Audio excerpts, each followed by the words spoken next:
The views and opinions of the hosts and the guests do not matter. Any similarities to actual persons and events, we are sorry. So don't take this show seriously. Ang tamaan, guilty.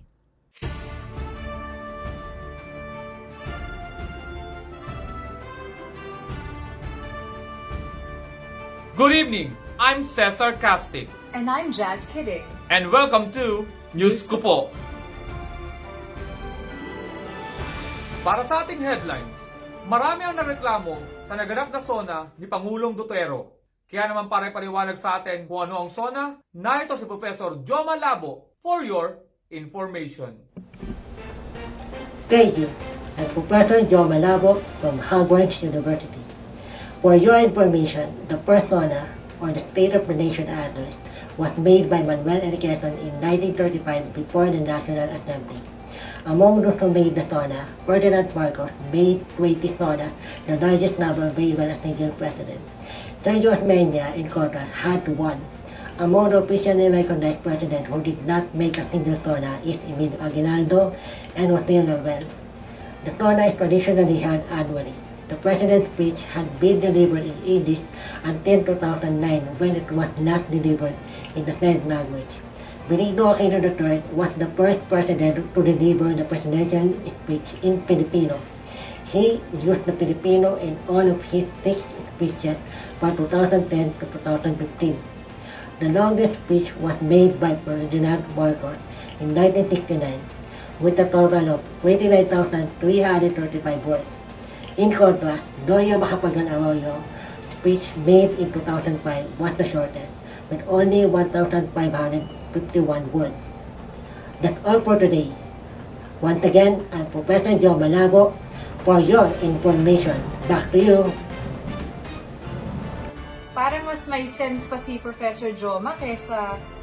Anyway, binalaan naman ni Pangulong Duterte ang mga telecoms provider na Global at Start na kailangan nilang ayusin ang serbisyo nila dahil baka sila naman ang susunod na ipapasara.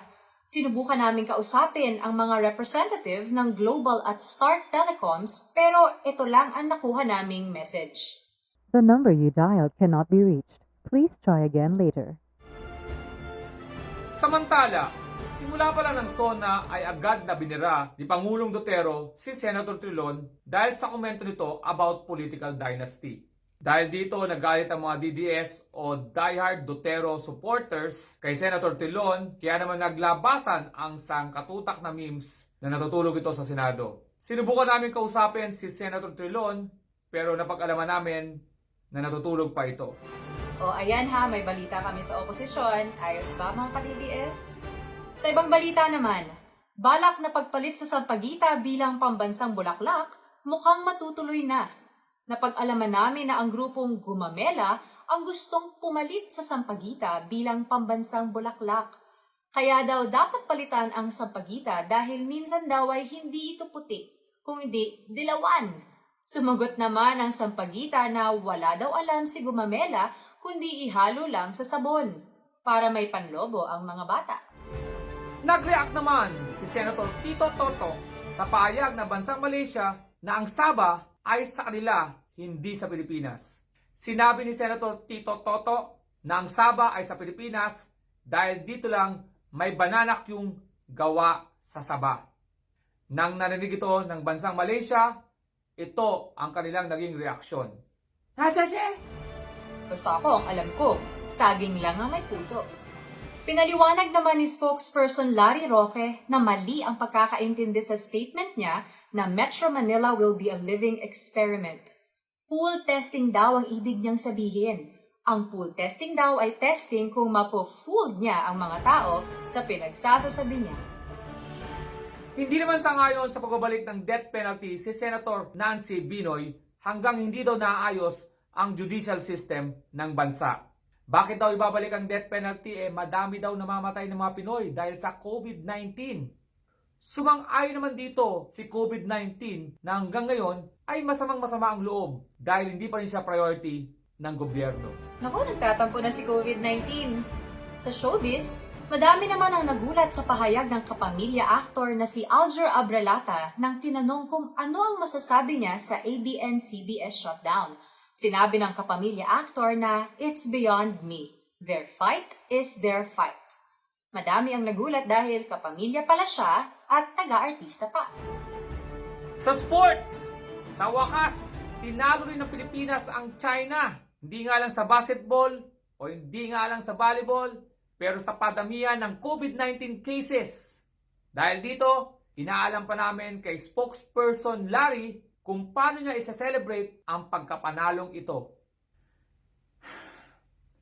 Narito naman ang ating traffic and weather report mula sa ating field reporter na si Rex Clamo. Rex? Para sa ating weather report, patuloy na minomonitor ng pag-asa ang isang namumuong low pressure area sa kanlurang bahagi ng Pilipinas. Ayon sa kanila, hindi naman daw nag-aapura ang low pressure area na maging bagyo dahil nga low pressure. Sa traffic update, nagpoprotesta pa rin po ang mga motorista sa nire-require ng gobyerno isuot nila na motorcycle barrier para sa kanilang back right. Sabi nila delikado ito at maaari silang tangayin dahil sa drag. Sabi naman ng gobyerno, iimbestigahan nila ito dahil ayon nga sa Pangulo, I hate drag. I hate drugs. Anyway, Cesar, mag-i-interview tayo ng mga tao ngayon tungkol sa katatapos lang na SONA kung ito ay napanood nila at naintindihan. Anong paboritong part mo doon sa SONA? Mababas tayo dito pero yung part na binabasa niya pero di niya rin naintindihan eh. Parang representative na rin ni President yung karamihan ng mga Pinoy ngayon eh.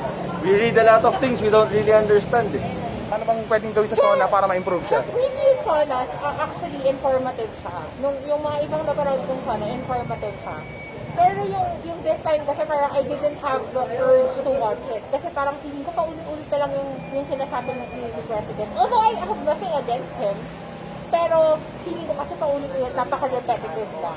Pwede lang natin i-deduct siguro more visuals para at least mas naiintindihan siya. Kung sakaling ikaw yung presidente magbibigay ng SONA, ano yung mga bibigay mo kayang mga sasabihin mo sa SONA? To be honest, hindi ako sure kasi we have to prepare those things kasi na sasabihin natin, di ba, sa SONA. Tingin mo naman si Pangulo, prepared naman siya na nagsalita doon. Of course, of course. Ayun naman. How about you po? Ano po ba sa tingin nyo?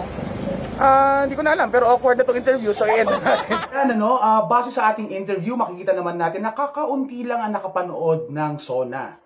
Siguro kailangan ng lagyan ng effort ng gobyerno para mas maraming maging interesadong manood nito. Suggestion lang, baka sa susunod, mas maganda kung isabay natin ang SONA sa pag-stream ng ML. Hindi ang ML na yan. Yan. Papahamak tayo sa iyo eh. Back to you, Cesar. Thank you, Rex.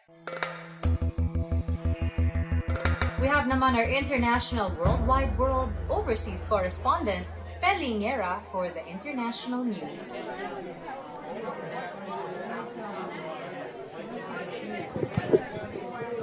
Excuse me, sorry. Can you tone it down? Thank you, sis.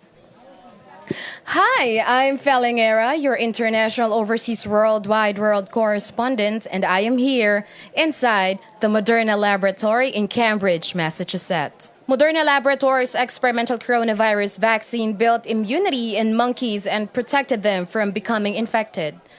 Monkeys that received 2 doses of vaccination were protected from the infections in the lungs and nose. When given the vaccine mRNA 1273, don't ask me, I don't know what it is. The monkey showed a robust immunity response and protection against COVID-19. Sorry, this is this is just really upsetting, sorry.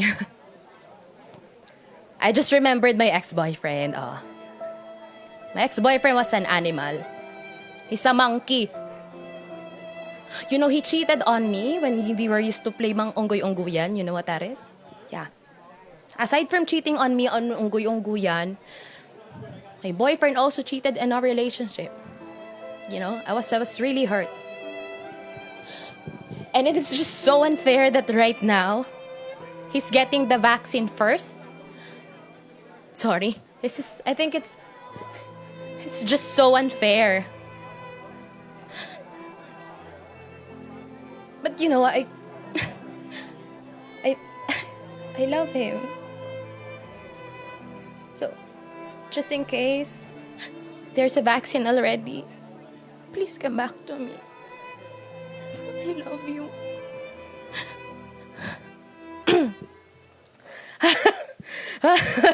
I'm sorry, I got carried away. That's it. That's my report. Live here at the Moderna Laboratory in Cambridge, USA. This is again your international, overseas, worldwide world correspondent, Gagalingan. Back to the studio.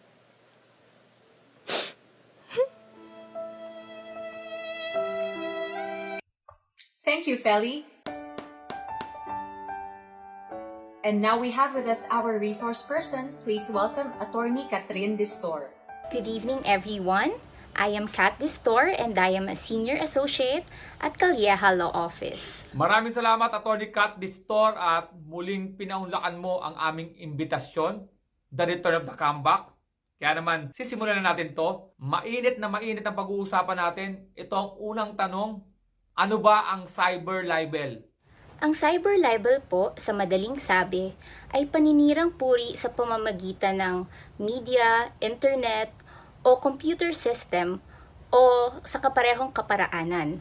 Attorney, how do you hold a person criminally liable for cyber libel? Based on the cases decided by the Supreme Court, there are 4 elements which must be satisfied in order to hold a person criminally liable for the crime of cyber libel. Number 1 is that there must be an allegation of a discreditable act or condition concerning another. Ang ibig po sabihin nito ay merong pahayag na mapanirang puri. Number 2 is that publication of a charge through media, internet, computer system, and other similar means. Ang ibig lang po sabihin nito, inihayag o inilathala ang mapanirang puring salita o pahayag sa internet, sa computer, o sa social media, kagaya ng Facebook, Twitter, at kung ano-ano pang other articles online. Third is the identity of the person defamed. The person subject of the article must be identified or easily identifiable based on the reading of the said article. And number 4 is the existence of malice. Ang mga nasabing elemento po ay kailangang mapatunayan sa husgado para masabing guilty ang isang tao sa krimen na cyber libel. Okay, last question, Attorney. What is the penalty para sa cyber libel?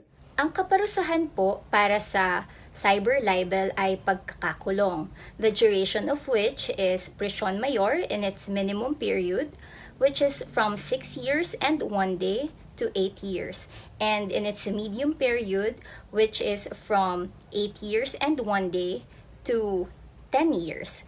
Aside from that, or aside from imprisonment po, the court may also order the person adjudged guilty of the said crime to pay the victim damages. Maraming salamat, Attorney Kat Distor, at napaliwanag mo sa amin ang cyber libel. Kaya naman ang news ko po ngayon ay libel up na. Thank you once again for having me.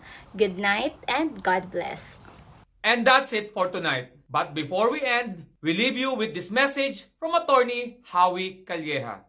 Huwag mo namang sabihing inutil ka. Hayaan mong kami ang magsabi nun. I'm Cesar Castic. And I'm Jazz Kidding. Good night!